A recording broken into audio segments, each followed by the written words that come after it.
Hey, it's another interview on Growing Up Punk.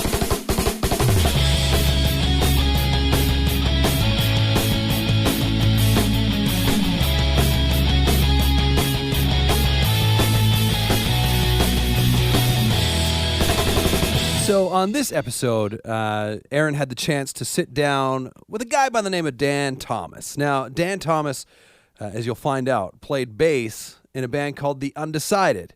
The Undecided were actually the first Canadian band to sign to Tooth and Nail Records in the late 90s, putting out a couple of albums on Tooth and Nail, coming from Manitoba.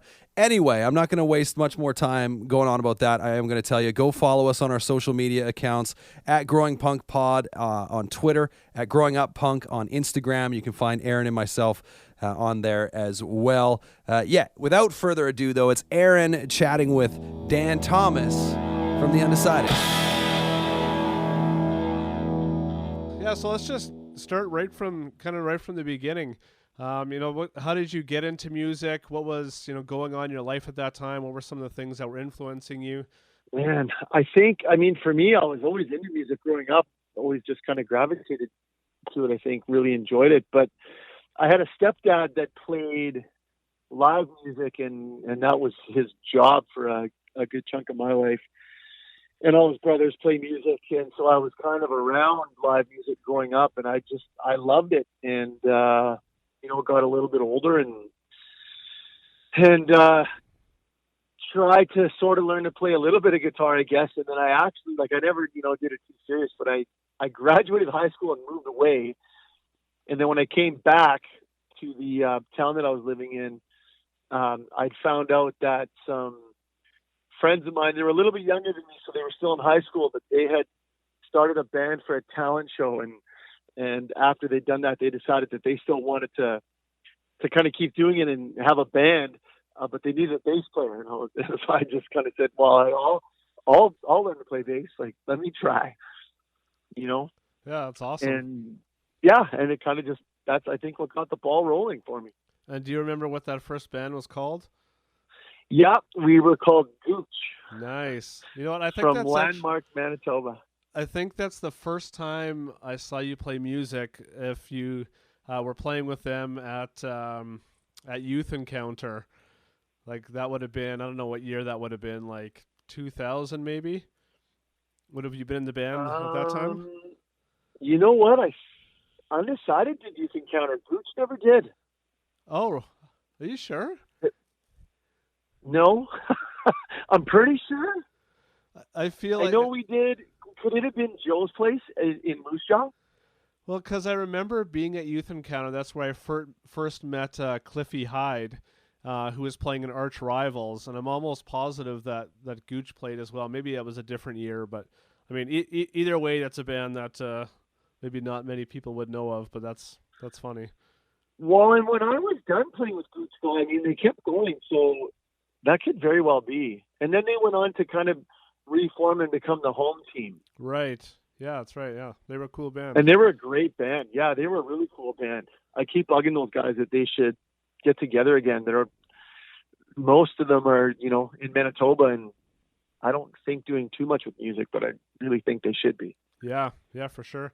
So what were some of those those earlier bands that influenced you? Like you said, your stepdad was playing in a band, and what was the influence there, or was there any records he was playing that kind of caught your ear? I grew up on really old country. My first concert was Merle Haggard. Nice. I think it was Merle Haggard. I fell asleep. I was pretty young, but I remember seeing Kenny Rogers and these kind of and old country dudes. And then obviously as I got older, I got a little more into the rock and roll. I was a really big U2 fan growing up. Yeah, cool. And I was a really, really big fan of this band from Wales called The Alarm. And most people have never heard of them, but I still love them dearly. And then, it was kind of rock bands. And then there was a music store on Portage Avenue here in Winnipeg. I think it was a Sam the Record Man, but in the basement, or it might have been Music City, whatever it was, in the basement, they had a section that was called the Cellar, where they had like punk rock bands and hardcore bands, and I didn't know anything about that stuff. And went down there one day, and the guy working there sold me the first Face-to-Face record. It was just just came out. Awesome. Don't Turn Away. And I loved it from the first listen. Yeah. So would have that been like your kind of first introduction to punk music? Yeah, for sure it would have been. And I listened to that record so much. I couldn't get enough of it. Yeah, that band, super influential. We actually just did an episode about them a couple of weeks ago, and yeah, one of those bands that has just been around for so long and is so consistent, and just so much nostalgia attached to them. Oh yeah, for sure. Like I remember, the first time I saw them, they played an old place here called Les Rendezvous, and they were so good. I mean, they were really just hitting their stride. And then I saw them, I don't know, maybe 2 years ago here in Winnipeg in a club, and they were still, they were great. Yeah. And they were awesome. Yeah, I actually saw them for the first time maybe just a year ago or so, and still so good. And they just released a live record, which is amazing, and it's crazy to think that they're still going so strong. I haven't heard that record. I'd love to. I know Fat Records was doing those Live in a Dive series, and I think that's who put it out. I think for sure it's going to be great. Yeah, so good. Yeah, so when would you say that you knew that music was, your thing? You said you were around it a lot and you kind of got into it even more so, later in your teenage years and started playing in bands. And was there ever a point where you just knew that was kind of your thing, or was it just something you enjoyed and kind of just did it for something to do? I tried to enjoy it for something to do, I guess, before I graduated, just because I was trying to figure out how to play a little bit. And then when I came back, I moved out to Lake Louise to be a snowboard bum for a year after I graduated. When I came back and then started playing with Goots, trying to be their bass player, I just, I loved it. My enthusiasm was pretty high. I love going to band practice, love learning new songs. I was all in. I loved it. So you kind of, at that point, you wanted to pursue it more? Or how did you know that, you wanted to keep doing it versus just saying, I'm just going to kind of leave it at that and move on to something else? I knew, for sure I knew that I always wanted to be playing. So with Goots, we started playing local shows and then meeting other bands. And then we met a band from Winnipeg. They were called Shambles. Oh, man, so good. And, yeah, got along so good with those guys. And then they didn't need a bass player, but they wound up just kind of parting ways with their bass player. So then I joined Shambles, and that was a ton of fun. And that was a little bit more punk rockish than Gooch was. And then, playing now with two bands and playing shows, wound up getting to know, the Undecided guys a little bit. And just sort of one thing led to another. And I was always really into the Undecided, way before my time. I thought they were awesome, just the real deal. Yeah. And when I wound up joining that band, I just kind of said, hey, we're going to make a go of this. I wasn't taking no for an answer. Again, my enthusiasm was at an all-time high, and I was we're doing this. Yeah, well, you made it happen, so good for you. Yeah, and we kind of, we had a lot of fun, got to do some cool stuff. So when you met those guys, were they a full-time band, or were they just kind of going, or what? Kind of walk us through how that transition happened.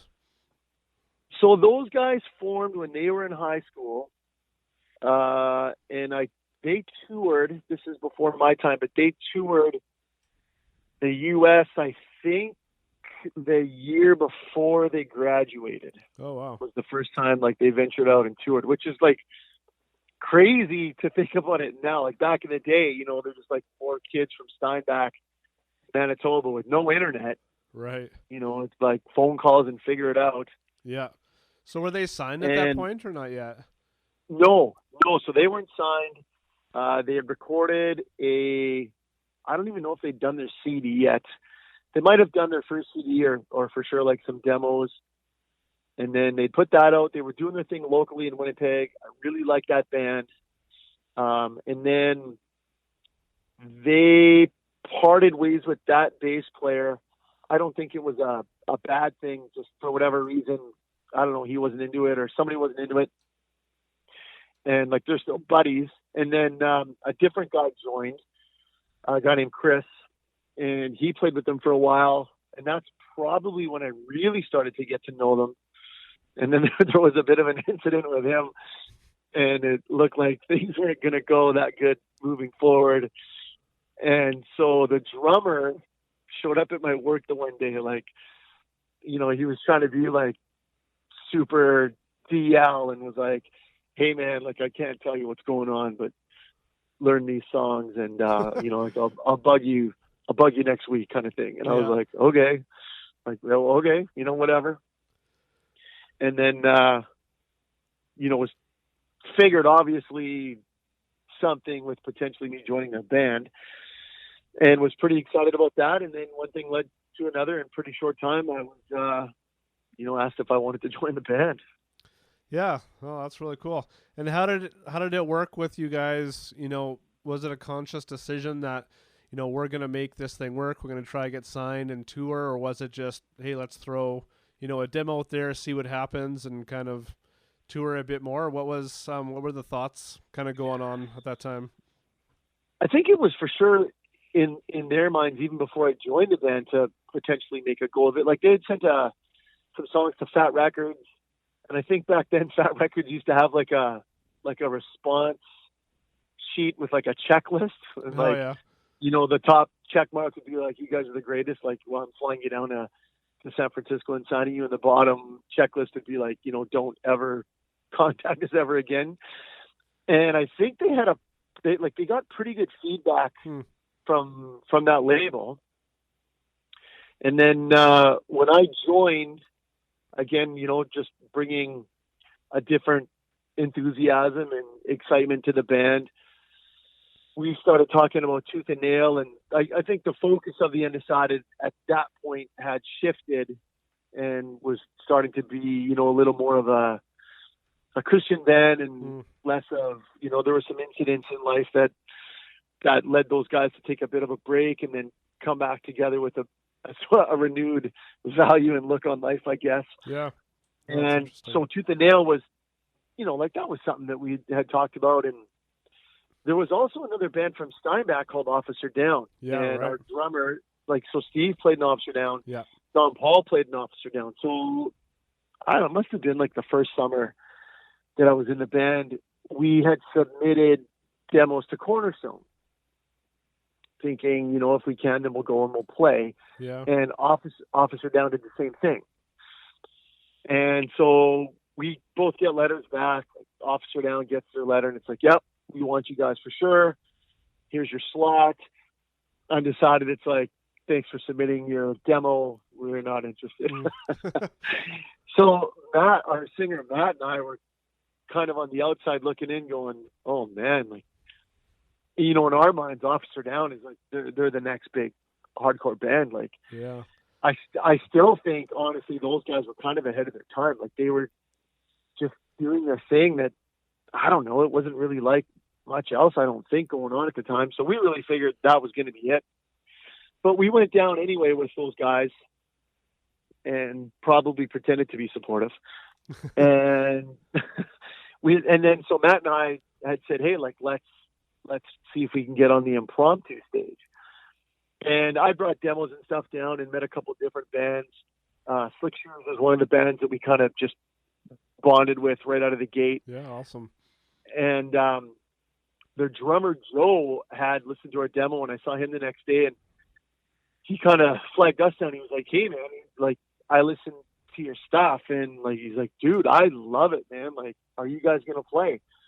He said, no, we're trying, you know, we'll see if we can get on this impromptu stage. And he says, man, if you guys are gonna play, you gotta let me know, and I'll bring Bill and Brandon from Tooth and Nail. Yeah, wow.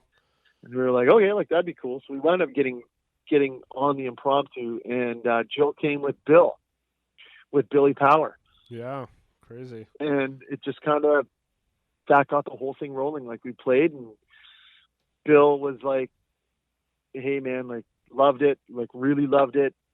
Here's my number and my contact. Now the internet was starting to become a thing. Here's my email address. Yeah. And he was like, I'm going to get you guys to send me some more stuff for sure. Wow. And then that sort of, began the road of getting signed by tooth and nail. And so how did the other guys in Officer Down feel about that? Like, was that kind of stealing their thunder at all, or was it kind of just whoever gets signed first, we'll just focus on that band?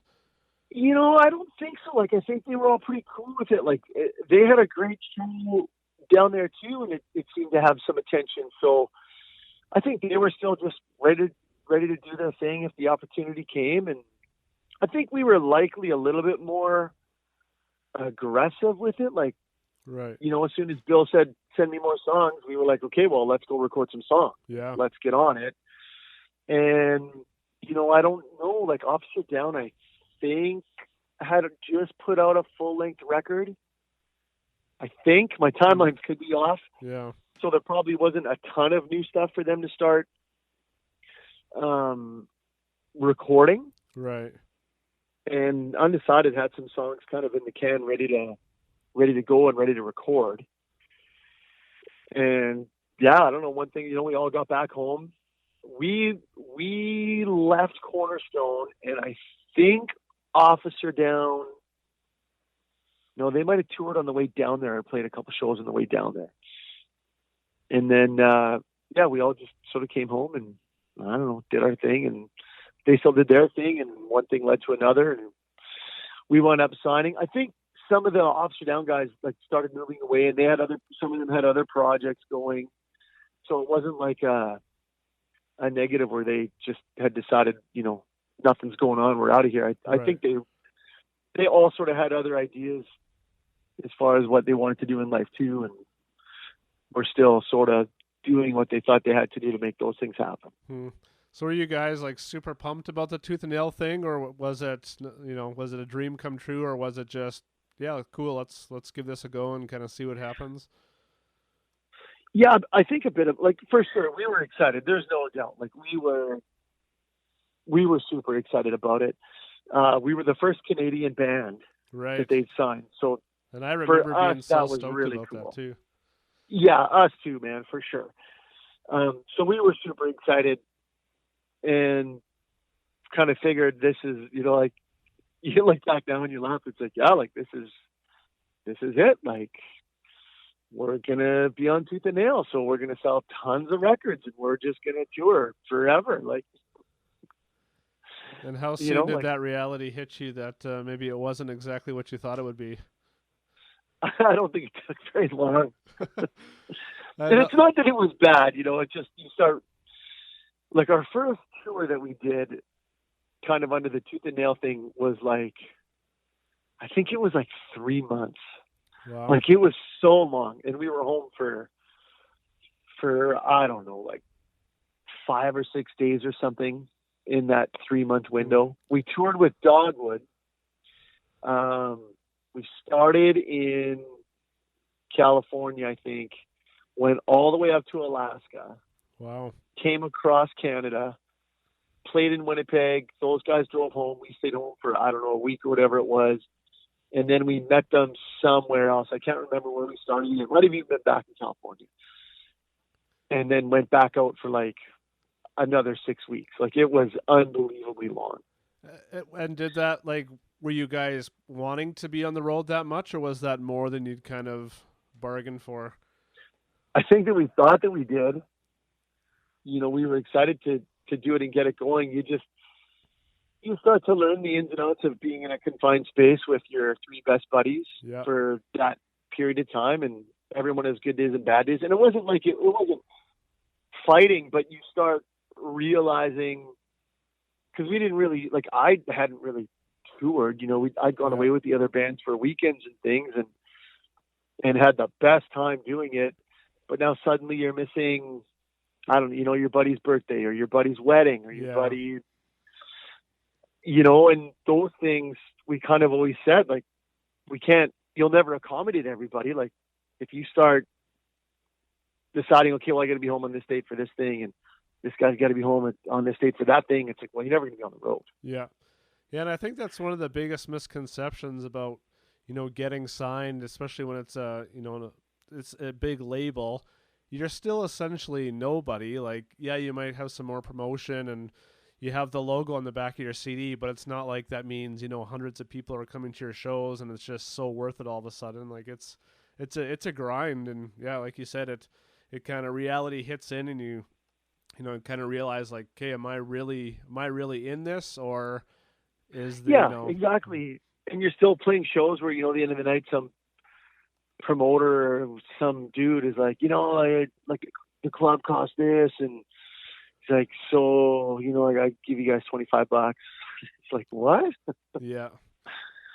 So what were those tours like? Those first few, was it still, just kind of smaller capacity shows, or did the Tooth and Nail? It sort of depended, like, so the Dogwood tour. So we had a booking agent that we kind of hooked up with, who was a guy that worked at Tooth and Nail and moved on to start his own thing.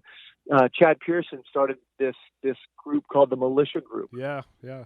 And so he was booking Slick Shoes, he was booking Dogwood, he was booking us. I think he was booking the Huntingtons, the Dingies, Fan Mail, I think. Yeah, awesome. And Chad was awesome, man. Like, in hindsight, there were for sure the odd incident where we were probably, things didn't work out, and so we get frustrated and probably didn't give him a fair shake at times, like especially in the early days. Yeah. But we've said, in hindsight, like, it must have been so much work for that guy to start this business and start trying to book. Like, he had a good handful of bands. Like, he would have been booking shows the whole time. Right. But I remember, like, we were in Texas, I think, and we drove like all night. Like, we had this long drive, and we get to town, and we had a tour book. So, like contacts and all that stuff. Show up to where we're going, and it's like, there's no one. Like, the doors are locked. Yeah. And start reaching out and phone calls and calling this and calling that, and then finding out, oh no, like that show was canceled like months ago. Wow.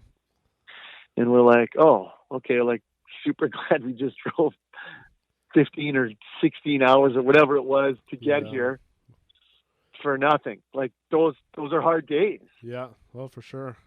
Yeah, that's a pretty classic story. I mean, I've heard that from, so many bands, and even the band I play in too, right? Like, yeah, you want to just be playing, and you spend all this time and money, and you get there, and so yeah, it's, kind of one of those goes with the misconceptions that just because you're on, a solidified label, you're still dealing with all the, all that kind of crap that bands of that size have to deal with. Yeah, totally. And then, 2 nights later, you're playing in like Mesa, Arizona with Squad 50 and Project 86 and Value Pack, and it's like, it's jam packed. Like, it's a great show. Yeah. Well, that sounds amazing. Like, it's just like a teeter-totter, really. Yeah. And did that kind of carry out throughout your whole touring time? Did it ever even out more, or was it always fairly hit and miss? I would think it evened out a little bit, but there were for sure still, those shows that just, for whatever reason, didn't work out, or some young kid was, going to promote it and took it on, and then, didn't put up a single poster. And it's like, yeah. Dude, like, there's no Instagram, there's no Facebook. Yeah. It's harder than that, figure it out. Or weather. Like, I remember we played in Myrtle Beach, I think, and it snowed, or it might have been Charlotte, wherever it was. It was one of the Carolinas, and a snowstorm rolled in. Wow. And they don't get snow ever. Yeah. And like, it was mostly slush. Like, I remember driving to Walmart, taking our van and ripping down to Walmart, and people couldn't believe that I had driven a vehicle down there to go inside the store. Yeah. And we were like, it's not that bad. If they only knew where you came from. Yeah, exactly. So there were like 2 people at that show. Yeah. Wow. And so we played, though. I was like, well, they're here. Let's play. Yeah. Well, yeah, that's what we're thing, here right? for. Yeah. Do you know what that first record did on Tooth and Nail sales wise? Or like the green one? I think it was around 10,000. And is that what you were hoping for, or did they tell you kind of, this is what most new bands sell? Was there any? I'm always just so intrigued to hear kind of the numbers on that kind of stuff. They really didn't ever tell us much, honestly, like whether it was good, bad, but they just wanted us to tour. I think Brandon wanted all his bands to tour. Right. Like that was like, if you want to sell records, tour. The thing that we always should have done too, like, so that all runs on, I don't know what it does these days, but it used to run on SoundScan. Right. Yeah. And you could get sheets that you could get signed off on the venue, and anything you would sell at a show could be SoundScan. Well, we didn't do that one time ever. Wow. And we should have. Like, looking back, those are things that Brandon's going to appreciate those numbers. Yeah. And the more you sell, the more effort and energy they're going to put into you. And it was tough being from Canada. Like, I remember Bill calling one day saying, "Hey man, got a great opportunity. You guys want to go with the Supertones for, I don't know, whatever it was, like a month and we were, I was like, yeah, man, like that sounds great. When is it?" He's like, "Well, it starts in a week." I'm like, "Well, dude, we can't cross the border in a week. Like, we need visas, we need contracts, we need, like, it's going to take time." Yeah. Yeah. Definitely a frustrating part of that. Yeah. We did, we started, faking contracts shortly thereafter. Yeah. Yeah. Which was just classic. to maintain our visas. Like, yeah. It was kind of the only option, really. Yeah, that's crazy. So much stuff that American bands just don't understand. I mean, they might get turned down coming up here, which maybe isn't as big of a loss as a Canadian band that's trying to break out in the States. Like, that sucks to pass up a tour like that, because that's those shows would have been great. Yeah. So what's kind of transitioning into the next album? How long did you guys tour off of that first album? Probably a good year for sure. Toured a fair bit. And then what was the thought? Maybe a little longer. Like going into the next album, because there was, a bit of a shift in sound. It, had a bit more of a polished sound, almost like it was still definitely a punk rock album, but I feel like it at times leaned even more towards the rock side of it. And what was the thoughts with that album, or was there any, or was that just kind of the clear progression? I think we just sort of said, like, let's just write whatever we want to write. And our guitar player, John, was always, he loved punk rock for sure, but he also really liked rock. Right. He liked rock music. So he wanted to write some of the poppy sort of stuff, like Steve hated it. Steve wanted punk rock. He wanted fast, and he wanted punk rock. Yeah. And then the first record, we just did it here in Winnipeg, with a local producer, a guy named John Sutton, who, used to record Propaganda when they were starting out. And John Sutton played in the Weaker Thans. He was in other, like, old punk rock bands, and like Red Fisher and Elliot, like local rock star, right? Yeah. And he did the first record. And then on the second one, we started kind of just seeking out different people and, looking at, like, actually hiring a producer. We had a bit more of a budget. So we hired Neil King. He had just finished doing the Gob record in Vancouver. So good. Oh, yeah. And he had done, like, Ozzy and, like, I don't know. He'd done some pretty big stuff. Morrissey, I think. Wow. And so that was the first time where we really had a chance to, like, work with, what we would have considered, like, a legitimate, like, a rock producer. Like, this guy's been there and done that. And I remember him, some tunes, like, he just slowed them down. Like, he, just, like, play it slower. No, it's way too fast, man. You got to play it slower. How did you guys respond to that? Like, was that... We just listened. We were like, he's Neil King. He's the producer. Yeah, and I hear that lots when different bands are talking, where they go with, a different guy, and he'd have, say something like, slow it down, or, just keep it simple, take out all the big drum fills or whatever it is.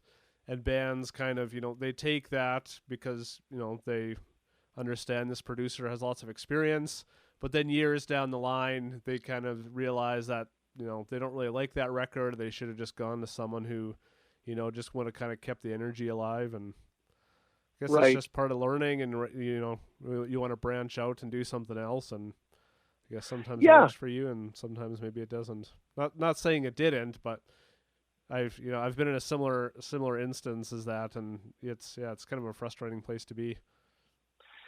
Yeah, I think for us, we just sort of figured, hey, man, like this guy's the experience. Like he knows better than we do. So if he says, slow this part down, let's do it. And if he says, repeat this chorus again on the end, do it. And if he says that bridge sucks, rewrite it, then do it. Like, Yeah.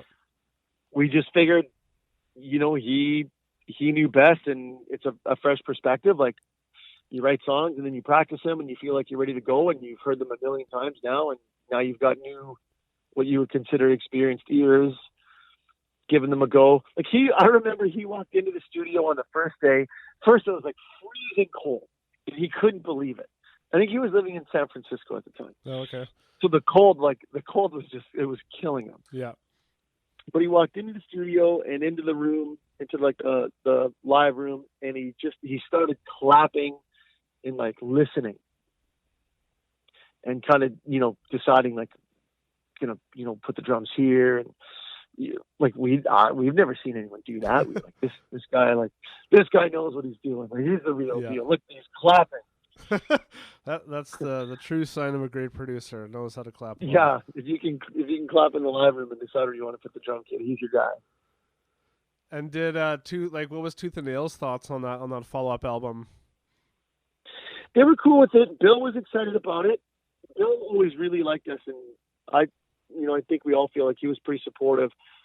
We never really hung out with Brandon much or talked to him a whole ton because we were one of Bill's bands. Right. But we had a bit of a better budget, and Brandon was happy that we were going to record it in Winnipeg. We really wanted Ryan Green. Oh, that would have been awesome.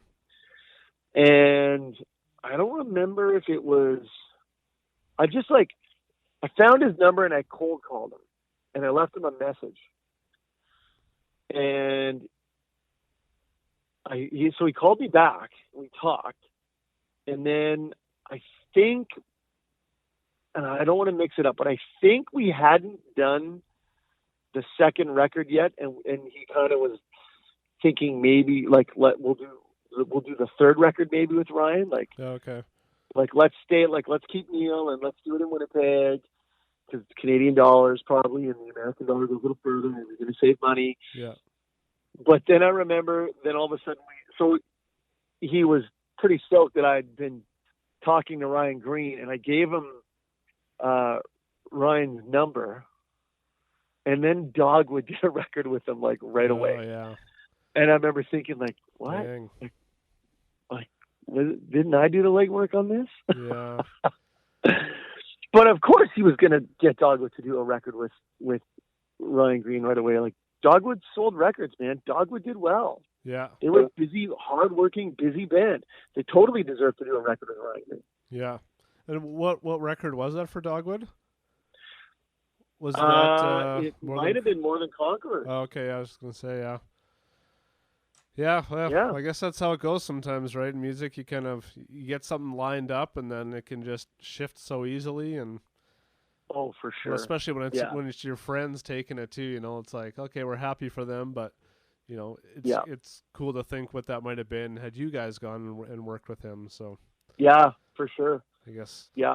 And did you? Hard, And on that second album, did you guys continue to tour full time? Like, was that still in your mindset of like, we're just gonna keep this machine going, or were guys getting married and slowing things down by then, or what was that like? Yeah. So the intent, I think, was that we were going to tour pretty hard on it, and then Matt got married, but the idea was still, we'll keep doing it. John was starting to wonder if he really would want that life for forever, Yeah. and he was starting to look at getting married as well. And so then, I think then he got married, and then it was like kids were coming, and then like the next thing you know, it's then maybe school is an option for somebody else, and it's like, okay, clearly, and we always said like, how long, like we could we could go to the road and make some money and support ourselves, but for how long are you going to be able to really support a family? And Right. like, how long is a little pop punk band going to be selling records and selling tickets to shows? Like, you just didn't know. Yeah. And so I mean, MXPX was obviously just crushing it year after year after year after year. right. They were a pretty special band. It's not it's for sure. Not every band can have that longevity, and Yeah. honestly, like a lot of it is just kind of luck, right? Like it's not like they had something that you guys didn't, or maybe they've just been going longer, or whatever it is, right? Like there's so much. Just this band blows up and this one doesn't. So they came from the same place, sounding the same, and it just kind of the way the music industry is. Yeah, for sure, and they were great. Like, and those dudes worked hard. Yeah. They toured relentlessly. Did you guys get to play with them much, or tour with them at all? No, we never toured with them. I think we played with them. I know we hung out a few times for sure. I don't know if we played with them in Winnipeg or if I don't know. You know what? Aside from the Warped Tour, I don't know if we ever played like a regular show with them. Well, and there was so many good punk bands back then, so I'm sure there was no shortage of cool bands to try tour with or whatever. Oh, for sure. And Tooth and Nail was signing bands like crazy. Like, like especially then. So we played with Value Pack and Goaty Hook and the Hangnail and Stave Saker and Element 101 and oh man, yeah, Squad 50 had just signed a Tooth and Nail. Project 86. Yeah, wow. There were so many bands it seemed like they were signing at the time. Yeah. Oh, I feel like I could just, spend an hour asking questions about all that. But so did you guys like make a plan to, okay, we're not going to stop touring, or we're still going to keep playing locally, or did you guys just kind of say, we're playing a last show and then that's it? How did things kind of end for the band? You know what? When John was starting to record and produce bands and had a family, we were still kind of touring a little bit, but really, I think, starting to realize, man, like, we're going to need to find jobs here. Like, we're going to need a career at some point.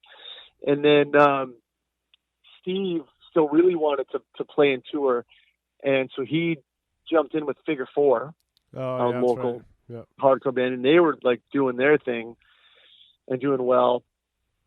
And then so we got another buddy of ours to play with us, and it just became pretty clear that, like Matt had decided that he was going to apply to school, and then I kind of thought, well, I guess I better as well. Like, now's the time, right? And we were still doing local stuff and playing, and then not like there was never a formal, hey, this is it. We just kind of hadn't played in a long time, and no one really was upset or mad about it. And then something came up here in Winnipeg. A friend of ours was putting out a book about a local music scene. We played that show. Cool. And then again, it was a big space. And then a venue here in town, the Albert, had been shut down and reopened and shut down and reopened about 100 times. Yeah. And then, so that was reopening. So we did that show, and we really haven't played, I think, since. I mean, we're all buddies and stuff, but we just haven't. But now, so Slick Shoes just re-signed. They're on Tooth and Nail again. Yeah. And so I was talking with those guys last week, and they were asking if we wanted to fly out to play some shows. Oh, wow. So it'd be fun, it'd be a good time. I don't know that it will ever happen. Yeah, it's hard to know sometimes with those opportunities, like, is it worth the time and the effort, and, is it worth resurrecting something that maybe, isn't what it used to be, or... Yeah, and it would be fun. Like, Matt was just in town. Matt doesn't live in Winnipeg anymore, so he was just in town.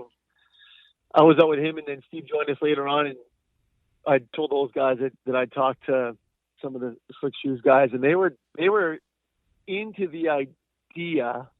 Like they just, but like it's purely nostalgia and for fun. Like Right. we had such a good time with the Slick Shoes guys, and if it worked out and didn't cost us much, Right. Yeah. to fly down, like again, you could probably fly down there 4 guys and play a few shows and pretty well cover your costs. Yeah. They would be good shows for sure. Like Slick Shoes they've started to play again. They played a few shows here with MXPX. Yeah, that's right. I think they've still got plenty of momentum. Yeah, definitely at home. Yeah, we're hoping to have those guys on sometime too. But yeah, it is cool. There are bands that are still, maybe they take 10 years off and then realize, hey, like we miss doing this. We can make it work on weekends or whatever, and so that's great. Yeah. And everyone's like, that's sort of the time we're in, right? Like everybody's getting back together. Like Five Iron Frenzy's playing with MXPX. And, yeah. I just heard Rage Against the Machine is getting back together, and they're going to play some shows. Like they're going to be sold out in 5 seconds. Like yeah. The bands that I heard that apparently the Smashing Pumpkins are going to get back on the road. It's like those guys will probably sell out in 10 seconds too. Like all those old bands that everyone loved that haven't played in so long. Like it's nostalgia. I'm sure if we played in Winnipeg, we'd have a pretty good turnout. But I think if Slick Shoes or Goaty Hook came to Winnipeg, I think it would still be packed. Like I think people just would come for nostalgia. Yeah.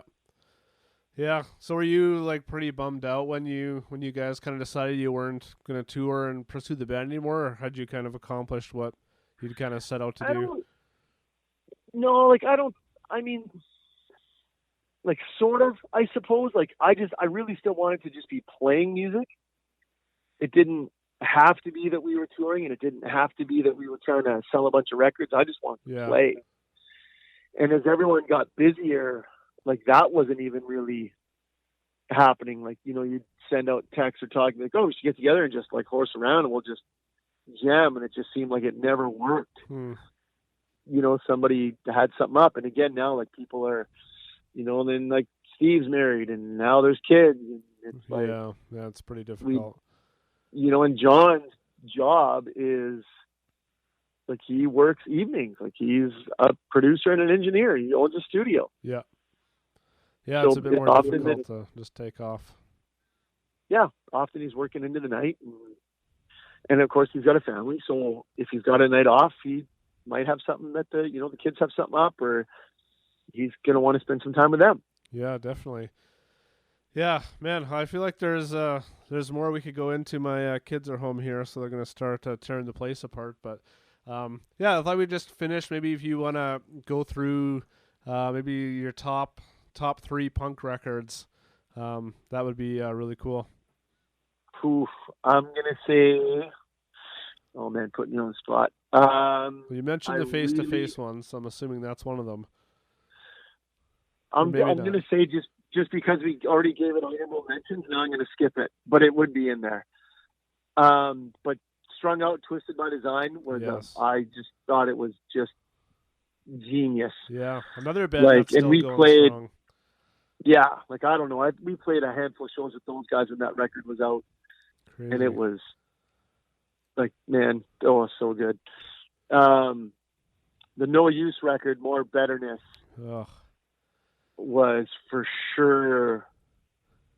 That was a big one for me too. Like, I wish Tony Sly was still with us and could still write songs. Yeah, because he was a great songwriter. I mean, Lagwagon, like everybody liked the Talk record for sure. It was super good.